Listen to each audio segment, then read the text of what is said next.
So the legume crops were harvested. We didn't harvest the millet because we're trying to measure differences between systems, and that being our grassy fallow, it was a very good option, as you said, to put that millet on, because the Horton broke its banks and went straight through there. So this is farming. This is what happens. So it was good to see that and actually have something in place to stop that from eroding your soil.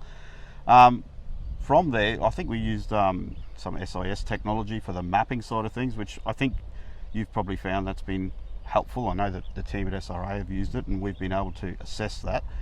We've put irrigation telemetry in here, also trying to measure differences between your irrigation between systems, and I think just recently a yield monitor on the harvester, so we can also get true yield between the different systems. SRA, they've been out here taking samples. You want to touch on that? No. So yeah, got plenty of people walking through the paddock, taking samples, got lots of information out of it. The EC mapping was a big one for me. Was kind of on the wish list, but a bit too expensive to get started, especially when you don't know how good it is. Yep. But here in this block, there are different zones from the riverbank with lighter, loamy, sandy soils to heavy, solid clay at the bottom. And the maps definitely showed problem areas. In some spots I knew there was a problem area, then showed quite clearly. In other spots it was more subdued, and when you knew the EC map and then looked at the paddock, you could recognize, yeah, there's something going on there too.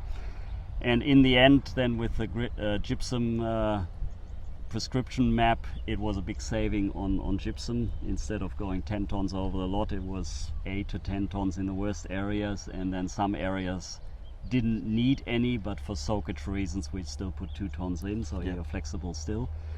And yeah, that seems to have cured the block. Yeah. So this crop is reasonable now. Capacitance probes are in here. You know, that's something that you can access. Do you think there's value in those, measuring different, seeing the different moisture? Again, on my own, $2,000 probe is probably not what I put into every paddock, but it's an eye-opener to see how a soil is drained from the top slowly downwards in different layers. I normally use the G dots that you got me onto, and they do the trick for your irrigation scheduling. I think that's pretty much as good as you need it, but the other stuff, to have it is definitely an advantage. Yeah, and I think from a research perspective, not that this is a research trial, but I think it adds value to it that we can actually see these differences between, if there is any, between the 2 or the 3 plots.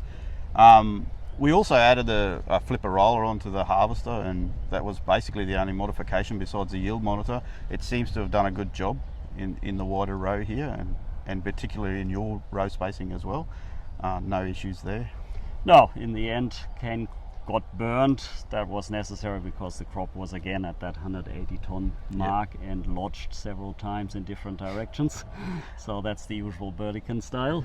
And the big thing for me was that finally, with a yield monitor, which is a first to this area again, the data comes together. You have the EC mapping, you see the crop during the year, and can explain some of the stuff with the EC maps. Then when that was done, there was core samples taken, and sometimes in this block you have potting clay down to 1 meter, and sometimes you have 20 centimeters of topsoil and go into coarse sand. So that explained a lot that on the surface no one knows. And then the yield monitor basically brought all that together to the end result, where you can see there's a strip of sand in the subsoil, there's a strip of sodicity, and some things can be cured, like sodicity or drainage issues. Some things like sand in the subsoil you have to accept, and then probably in the long run turn the inputs back a bit, because you never get the top yield when the cane runs out of water every second day.